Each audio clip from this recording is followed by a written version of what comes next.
The 6 o'clock news starts right now. The trial hasn't even begun, and already it's getting tense. We'll take you inside the courtroom for the pre-trial hearing involving 3 former SAPD officers connected to the death of a woman. And questions tonight about a construction worker that died at a construction site. Why neighbors near that site had concerns before this even happened. But first, will you get there on time? That's what people worry about whenever they fly. And of course, with the ongoing government shutdown, the answer now is even less clear. Our Garrett Berger joins us now from San Antonio International Airport to explain how some already stressed groups of critical workers are feeling the pinch even more now, Garrett, with this government shutdown. Over the past few days, we've seen staffing shortages with air traffic control facilities around the country. Some of those leading to delays for travelers flying into airports like Denver, Hollywood Burbank, Chicago O'Hare. Now, San Antonio International may not have made that list yet, but travelers flying to those places or through them may still feel it. Just because the shutdown's not top of mind doesn't mean it won't be turbulent for you. I didn't have any concerns, but it was a lot of problems. Kendra Smith had been hoping to make it to San Antonio on Tuesday, but no such luck. Yeah, it was a lot of delays and everything because apparently it wasn't enough staff or something in certain airports. Her flight from West Virginia to Chicago appeared to be one of the ones delayed because of air traffic control staffing shortages. Getting in so late there, she missed her connection to San Antonio last night and only arrived today. It was very stressful, frustrating, because I'm about to go to basic training, so I just kind of wanted to get here, get it over with, but now it's just pushed back. The transportation secretary said earlier this week there's a slight tick up in sick calls by air traffic controllers who still have to show up during the shutdown, even if they don't know when they'll be paid for it. By law, they can't strike, but they were already stretched thin. And an air traffic expert sees a clear link between the increased sick calls and the additional stress from the shutdown. I don't feel like I couldn't work today. And on top of that, I don't feel like I'm being taken care of when I do go to work. Uncertainty can stress out travelers, too, like this woman flying in from Canada. So I was watching, for the past 48 hours, if there's going to be delays. With the shutdown, she didn't know how it might affect lines at customs, or more importantly, safety in the air. I was worried about, may sound crazy, but air traffic controllers not being on duty, and worst case scenario, what happens, planes colliding, or canceled flights. Those safety concerns, a big reason why the FAA doesn't just push ahead when controllers call out. Now, the Union for Air Traffic Controllers has said that it does not support any federal employees striking or doing similar activities. And it's called on its members in a statement on its website to continue, quote, the same unwavering professionalism that the aviation community and the American people deserve. At San Antonio International, I'm Garrett Berger, KSAT 12 News. All right, Garrett, thank you. Well, any weather delays, not an issue for us here at San Antonio today, but we did see some rain out there. Right, so just west of the airport, there actually was some activity. And give us the totals there, Adam. Yeah, just west. I mean, we're talking Medical Center and then over toward Alamo Ranch. That's where we had a little hit in Bexar County. You see outside of San Antonio and outside of Bexar County, some pockets of rain from earlier today. Most of it has subsided and has dissipated. But we go to SeaWorld, right? 1604 far west side. And let's pop this up. Wherever you see the green, it's at least a half an inch. The dark green here, about an inch of rain estimated by Doppler radar. And that's near SeaWorld, 1.1 inches. Taft High School, about 0.2, a little farther to the north, about 0.6 of an inch. So better than nothing, but of course, this is a drop in the bucket for what we really need and what we want. Even China Grove area here, right along Highway 87, just a little bit of rain from today, 1/10 of an inch. You look at Authority radar at the moment, and not much to speak of. This is all ground clutter, this bright green, not real rain. It's farther to the east and southeast of town, Yorktown to Cuero, little bit of activity. And another downpour not far from Karnes City, and actually over the past couple of days, Karnes County has really been the hot spot for rain. Some areas getting a couple inches of rainfall over the past few days. We have other things to talk about, though. Quiet across most of the state. We go farther to the south and west, and we have what is now Tropical Storm Priscilla and another system that's likely to develop. they're going to throw some tropical moisture into parts of Texas. We'll take a close look at where that's going to land, who's going to see the rain in just a bit. All right, thank you for that, Adam. 20 years, that is how long Noah Patterson will spend behind bars. He was acquitted of murder in the shooting death of a man outside of a nightclub back in 2023. Patterson was, however, convicted on a lesser charge of deadly conduct for that shooting. During closing arguments, prosecutors argued that Patterson shot and killed Devin King after those two groups were forced out of the now closed nightclub on UTSA Boulevard. The jury took less than an hour to deliberate before handing down that sentence.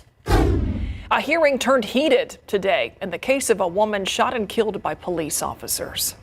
You're supposed to tell us. It's impeaching. You didn't tell us that he was wrong. You didn't say he was wrong. Hold on a second. Hold on. This is in the case against 3 San Antonio police officers charged in the death of a San Antonio woman 2 years ago. The case is expected to go to trial this week. Now, the exchange that you heard was between a defense attorney and a prosecutor in that case. Our Erica Hernandez was in the courtroom right as this was happening, and she helps us understand what exactly is going on in that clip that you just heard, and also tells us why this is already such a high-stakes case. Several key things both the state and defense are trying to get settled before the trial begins against 3 former SAPD officers. Nathaniel Villalobos, Elizar Alejandro, and Alfred Flores are all charged in the death of Melissa Perez. In July 2023, they are accused of shooting Melissa Perez after she was having what was called a mental health crisis.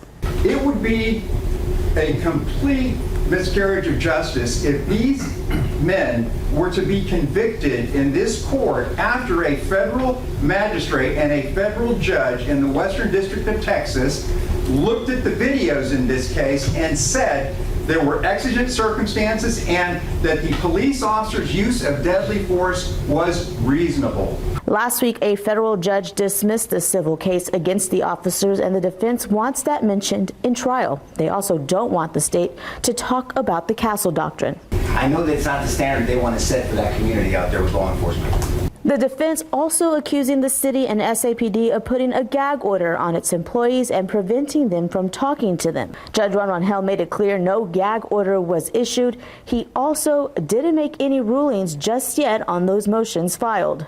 This is a high-profile case and will challenge all involved, as it could set precedent on how police officers are trained going forward if the officers are found guilty. Jury selection will begin in this case tomorrow morning, with testimony expected on Friday. Erica Hernandez, KSAT 12 News. Now we're learning more about a private school coach who spent the night at the Bexar County Jail. San Antonio police arrested 34-year-old Armando Flores last night. Flores, if you remember, was fired from Holy Cross High School last week. He is accused of using a hidden camera in his office to record his co-worker undressing. Police say others might also be on that footage as well. KSAT Investigates Daniela Ibarra first told us about this criminal investigation on Monday. So Daniela, do we know if Flores is still in jail at this point? Yeah, Myra and Stephanie, we've been keeping an eye on the jail records for pretty much the whole day. And in the last hour, we've learned that he bonded out of jail just this afternoon. Now, you're looking at the moment that he was walked in front of news cameras last night by officers as he was being taken to jail. He told reporters he was innocent, and he said that he regrets what happened. We got to look at arrest documents that say a coworker who shared an office with Flores found an alarm clock with a hidden camera. And police say a student told her where it was. And that coworker found an SD card on the back of that clock, which records say had several images of her undressing. We spoke with SAPD last night about this investigation. So I know officers were called out to the school back on Thursday. Why wait until Tuesday to make that arrest? So they had to gather enough evidence. They had to get the warrants in order to get into the phone, into the laptop. They needed to gather enough information to be able to push forward with that arrest without having any sort of hesitation. And days after police began investigating, records say Flores deleted some of the files over Wi-Fi, but investigators say they were able to recover some of those clips. And we did get a statement from Holy Cross today. The principal shared this statement with us, saying that he sat in and empathizes with everyone affected by what he calls a, quote, deep betrayal of trust, end quote. The principal says they are cooperating with this investigation. And Flores, he is charged with invasive visual recording. That's a state jail felony, which is punishable by up to 2 years in jail. Court records show that he's expected in court in January. Stephanie. Daniela, thank you so much for staying on top of that for us. In other news now, $5.1 million. That is the new bond amount for 34-year-old Currian Jones. He's the man arrested in connection to the deadly shooting at the Lucky Eagle casino shooting over in Eagle Pass. That new bond amount reflecting 2 new charges, which are aggravated assault with a deadly weapon and also exhibiting a deadly weapon while committing an assault. 2 people, if you remember, were shot and killed. 5 others were hurt at the casino on September 27th. And investigators say that surveillance footage, that's what led them to believe that this guy Jones was responsible for that shooting. But at this point, they still don't have a motive. The casino, by the way, reopened last Friday with heightened security. It seems there are more questions than answers about the death of a worker at a construction site in Medina County. That death happened Monday morning at the site north of I-35, just outside Lytle. We confirmed the worker died after being hit by a large truck. The site where it happened is the future home of the Cinco Project hyperscale data center. One neighbor says that even before that worker was killed, he had some concerns. Anytime you have big equipment, it's going to be dangerous. I just wish there were more precautions taken. Turner Construction, which is overseeing the work here, said in a statement that it has an ongoing investigation to determine how this happened. In the meantime, it says construction at this site has been halted. You can read that full statement in this story on KSAT.com. Hey, now we want to take a live look outside and tell you about traffic, which, by the way, looks really good right now. That's I-35 at Judson, where you can see that traffic is flowing very smoothly at this hour. No backups to speak of. Just north of San Antonio is one of the fastest growing cities in the entire nation. New Braunfels, we all know this. It's exploding. You know this because it's hard to find parking whenever you go. More people are moving there, and also more people are visiting. Courtney Friedman tells us how leaders in New Braunfels are preparing for that. So first, let's talk overall growth. The population of New Braunfels is just under 124,000 people. That's a 35% increase just since 2020. And if you want to get specific and do the math, the city is growing at a rate of 5.48% every single year. Pretty impressive, right? Here's a visual representation of that. We made this time lapse today showing the Google Maps satellite images of New Braunfels starting in 1990. You can see the light-colored boxes start to expand and populate, showing how much has been built up all the way to today. Well, a new economic study suggests visitors are also choosing New Braunfels as a popular stop. It shows the city's becoming a year-round travel destination, not just a summer spot for Schlitterbahn or the river. This hits a big goal for the Visitors Bureau there. We have great weather, lots of festivities, lots of festivals. We have 14 signature events just coming up in the next 3 months here. The report showed in 2020, hospitality in New Braunfels had a $1.3 billion economic impact, accounting for over $380 million in wages, employing more than 16,000 workers. And there is a bigger picture. The hope is that those people visiting New Braunfels will extend their trips, explore further, and spend some of their money in other South Texas communities. Courtney Friedman, KSAT 12 News. Stay right where you are. Still ahead on the news at 6. It's a group that serves those who don't have a home. And you're going to meet its new leader and hear the steps that she's taking to make sure that Haven for Hope is prepared for the future. 15 years, that's how long Haven for Hope has served San Antonio's unhoused population. And as that facility marks that very important anniversary, it's also welcoming a new CEO. Pashada Pope introduces us to the new CEO, who says she couldn't pass up an opportunity to be part of Haven for Hope's bigger future. I think you have to have empathy for human frailty. Meet Rhonda Monhank. She's the new president and CEO of Haven for Hope. The Chicago native officially assumed the leadership position just days ago. She isn't new to Texas, leaving Austin for San Antonio, saying she wanted to be a part of Haven for Hope, realizing more of its potential. One of the major causes of homelessness is simply affordable housing. Austin doesn't have an opportunity to remediate affordable housing anymore. The city of San Antonio does. This is a moment where I thought it was very important because I want to do impactful work. Good morning.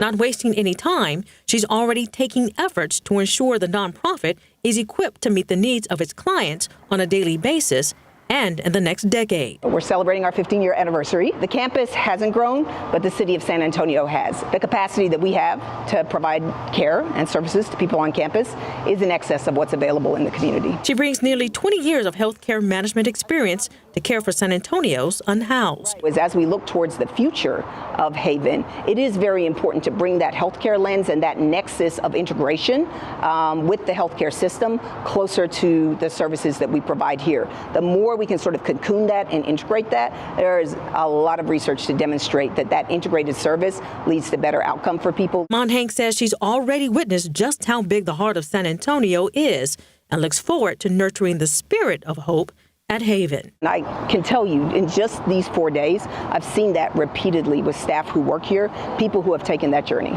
And so you hold the empathy and you hold the hope. Bashara Pope, KSAT 12 News. Look outside with live cam here this evening. You were lucky if you saw some rain today, but some folks did, Adam.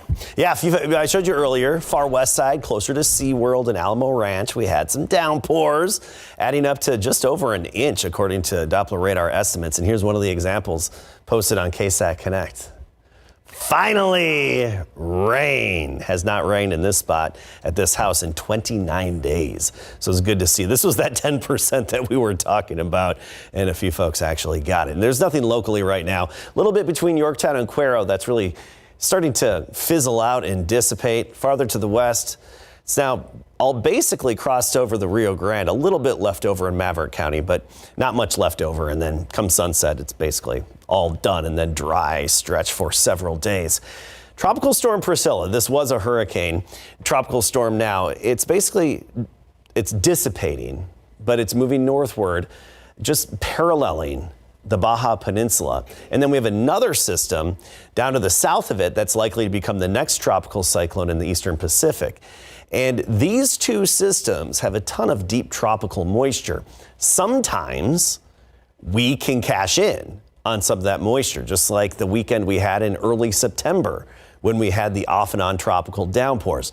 This, unfortunately, isn't our opportunity for it. Upper level high over Texas with that clockwise circulation around it. It's going to help pull that tropical moisture into parts of Arizona, New Mexico, Utah, Colorado, the Four Corners states. And these troughs coming in from the west will help funnel that moisture as close as West Texas and the Panhandle.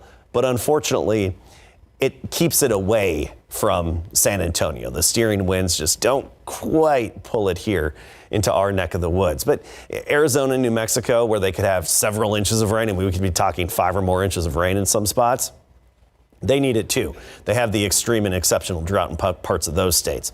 As for the Atlantic, we're currently on Jerry. If we get another, it would be Karen. Jerry's way out there in the Atlantic, and this is highly likely to stay out to sea. This is a tropical storm right now, but likely to become a hurricane in the days ahead, especially by the end of this work week and into the weekend, and then go somewhere near Bermuda, but be steered, I think, most likely away from it, and especially away from the eastern U.S. So nothing threatening the U.S., really much land out there in the Atlantic basin at all. Right now we're at 90. Dew point is 60, though. So the mugginess, we feel that mugginess. Dew points are back up. They have been for several days. And this is a time of day where the dew point's actually at its lowest level because we get the sunshine, daytime heating, the air mixes, and the dew points drop a little bit in the afternoon. But it's still in the muggy category, and the dew points will be rising tonight. But the key is a northeasterly breeze. Friday, Saturday, and Sunday will wipe away that afternoon mugginess. So yeah, it's still going to be warm and above average for this time of year, but at least we'll have a break from the humidity, which also means some mornings that I just can't pull myself to say cooler. I know technically it is. I was going to say mornings that are not as warm going forward because they'll still be above average. Right now we're at 90, 85 at 8 o'clock, 10 o'clock, 81. Tomorrow morning, right near 70. I think low 70s in town, 88 by noon, 92 the high temperature, mixture of sun and clouds. And for the most part, we'll be in the low to mid 90s. The hill country is the exception in the mid to upper 80s tomorrow. But I want to point out the not as warm mornings because the average low is now down to 63. That's what's average. And we'll get down to between 65 and 67 by Friday, Saturday, and Sunday. So the lower humidity will be noticeable in the afternoons, and it will have a subtle impact on our morning temperatures. I'm ready for you to be ready. to say cool mornings. Me too. Yes, when the time comes. For me, like, we got to get down into the 50s, you know, to have that really, cool morning. I hear you. That's just my benchmark. We're going to get there. Thanks, Adam. We just want to get rid of the heat, but hopefully the Spurs can do that a lot sooner. Yeah, right. Playing the Miami Heat tonight. Hopefully the Spurs can put that flame out in Miami, the Heat. They are winless so far this preseason. And you know what? The Spurs, they are guard heavy. So Lindy Waters III is getting some extra playing time right now with some of their guards sitting out. And in college football, the Trinity Tigers, they are definitely red hot to start off the season. Coming up.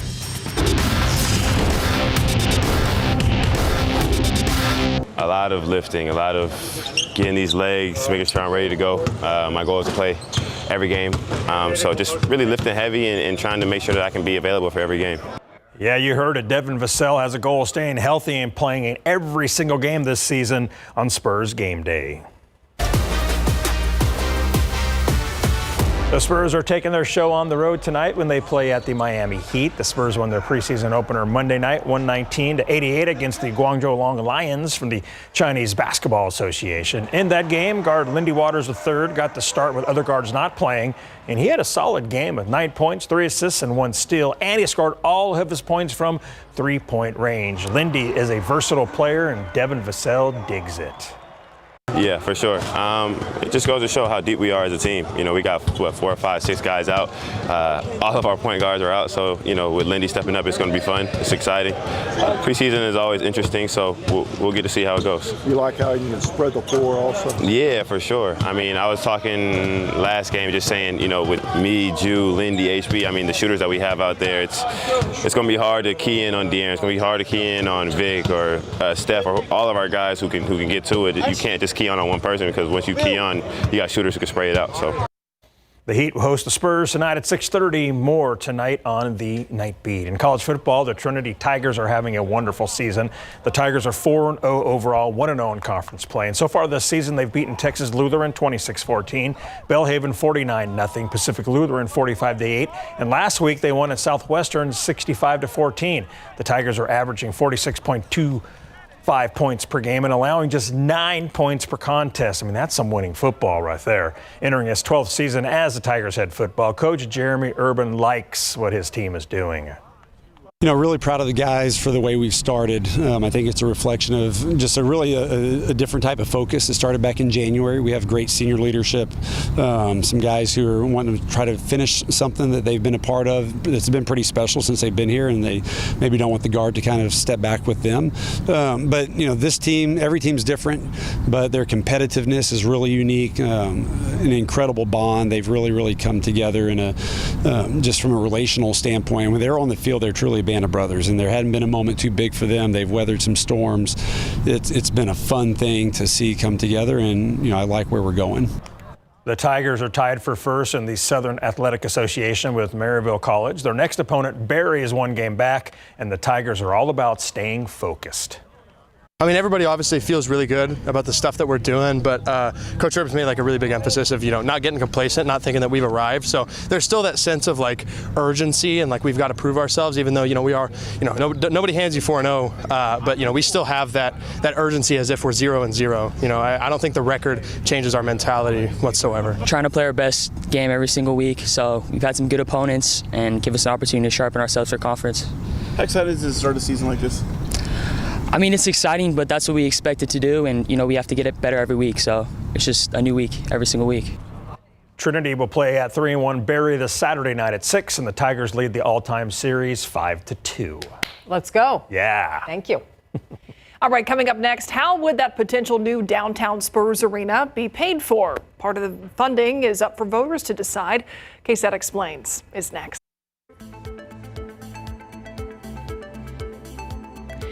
Who will pay for a new Spurs arena in downtown San Antonio? So voters, you the voters, will get to weigh in on at least part of that answer come Election Day in November. In this KSAT Explains, we break down where the money would come from and what it means for you and your tax dollars.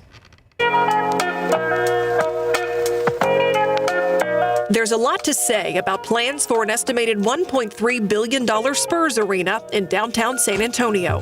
I think it would be one of the largest shots in our economic arms. We have tremendous opportunity. It's a good deal and a fair deal for the citizens of San Antonio and Bexar County. So who's going to pay for it? The short answer, Bexar County, the city of San Antonio, and the Spurs. But this project is all about the long game. Let's tip off this explanation with what's on the ballot this November, Bexar County funding. Proposition B is asking voters to approve two things. First, increasing the county's portion of the local hotel occupancy tax. Right now, Bexar County collects 1.75% of the cost of a hotel stay in San Antonio. Prop B would increase that to 2% and then use that money from that tax to help pay for a Spurs arena. So what you would pay on a daily rate on a $200 room would be $3.50 a day. Going to 2%, which is the maximum amount allowed by law, would push that daily rate to $4. Prop B would also redirect the county's already existing tax on car rentals. It's 5% right now and would stay that amount. The proposition would also allow the county to contribute that money to the arena. This is no cost to URI as homeowners, no cost to URI if we're renters, doesn't impact our sales tax. Quick timeout here. Voters will notice the ballot says this is a tax increase. That's wording required by the state anytime there's a proposal to change the tax rate, whether you'll actually pay more in taxes or not. It is a tourist tax. If Prop B passes, the county would agree to use those funding sources to contribute up to $311 million, or 25% of the cost of the arena, whichever is lower. Under state law, Bexar County can only use that tax money to promote tourism and the convention and hotel industry. It cannot be used for streets or roads or sidewalks. So it can't go for schools or housing. What do those taxes pay for right now? It also created multi-sports venues throughout the county, youth sport leagues and parks, and it was also used to create the Tobin. And it pays for the Frost Bank Center, the Spurs' current home. So what if the Spurs head downtown? That's where Proposition A comes in. It would use those same county taxes, the increased hotel occupancy tax and the car rental tax, to put up to $198 million toward maintaining and upgrading Freeman Coliseum and the Frost Bank Center. The Frost Bank Center, Myra, cannot become the next Astrodome that sits in Houston, Texas. Prop A would also allow the San Antonio Rodeo to have a bigger presence, much more than just a few weeks in February when the Spurs hit the road, so the rodeo could move in. Their economic impact on an annual basis for those 21 days of operating is $300 million. I think we've all outgrown the space. The rodeo is ready to run more days. We're ready to transform our operations into future placemaking, not only for Spurs, but for the community of San Antonio. The Spurs have agreed to pay $500 million for the new arena, plus any costs that go over that $1.3 billion mark. Why can't the Spurs pay for an entire new arena all on their own? We, the Spurs, we're one of 30 teams across the country. We are the 27th out of 30 market sizes, and all the teams in our area have publicly funded facilities. Oklahoma City, probably the most recent one, has passed a vote with sales tax that's 95% funded by the public. That is not uncommon for market sizes like San Antonio, Oklahoma, Memphis, Indianapolis, all have public funding sources for their facilities just because of the size of the markets versus a Los Angeles, a Chicago, a New York. So the Spurs want an assist from the city of San Antonio too. Here's how this play is drawn up. The city would contribute up to $489 million, or 38% of the cost of the new arena, whichever is lower. A little over half of the city money would come from two sources. First, rent. The Spurs will pay the city to use the arena, and private developers will pay the city to lease land around it. And second, guaranteed development. The Spurs and private developers promise $1.4 billion in development around the arena. The city will collect the property tax growth from that development and put it toward the arena. That is money that doesn't exist without this project happening, correct? That's correct. It doesn't exist. Really, it doesn't exist but for the guarantee that we would contractually utilize with the Spurs and their developer. What if it doesn't happen and the city doesn't get the money it's expecting from that? The Spurs and the developer would be contractually obligated, and we would not make any contribution to towards the arena until those things occurred. So everything's got to happen at the same time. It becomes a Spurs obligation and an obligation of its partners. The other portion of the city's financial contribution comes from that same hotel occupancy tax. The state of Texas collects a 6% fee on hotel stays in San Antonio. The city can use that money to pay for a project in a 3-mile zone around Hemisphere. It's called a project finance zone. State legislation in 2023 made that possible. We can use it for expanding the convention center. We can do it to improve the Alamo Dome, and we can utilize it for a new arena. Those are the only 3 uses that we can utilize that state revenue on. So what happens if projects in those 3 areas don't happen for the city of San Antonio? Where's the money go? So the money is literally held by the comptroller until we have a project. And so if we don't do any of those 3 projects, then the state will retain that money and it'll go into the state's general fund. Under the law, the city cannot use that money for things like street maintenance, police officers or firefighters, or other core services the city pays for. What happens if Prop B doesn't pass? We think once the voter learns that it's funded by visitors, there's no impact to them as taxpayers, and it leverages, almost another, $2 billion by our companies. They see it as a good deal and they're going to pass it. If the Spurs don't get a new arena downtown, do they leave San Antonio? I'm going to, stick by my answer. We're optimistic, excited. If that proposition is approved by the voters in November, we'll have a lot of work to do next year.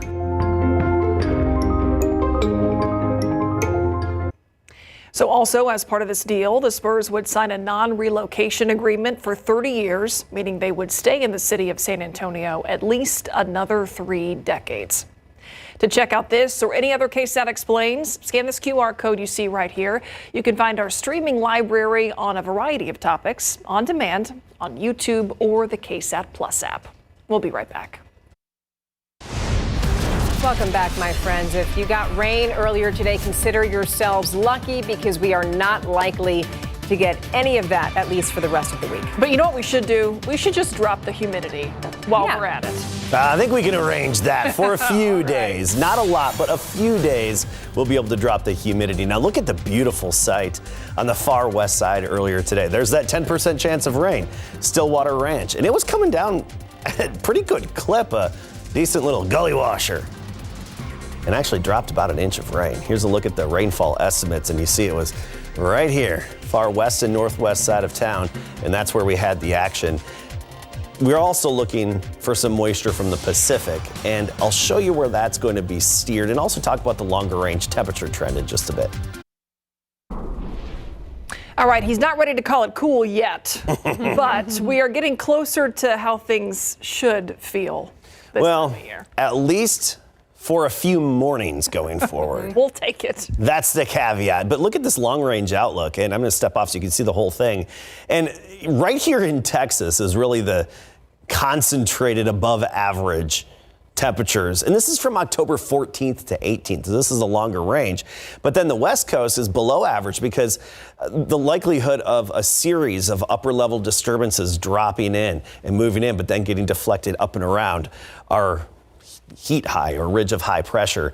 There are a few indications that maybe by the 19th or 20th, some of that cooler air could move our way. I'm just not sold on that yet. I really just don't think that's a probability at this time. So what that means for us, average high is 85. We're likely to be in the low 90s for a long stretch, give or take a few degrees. Today we're at 94 actually.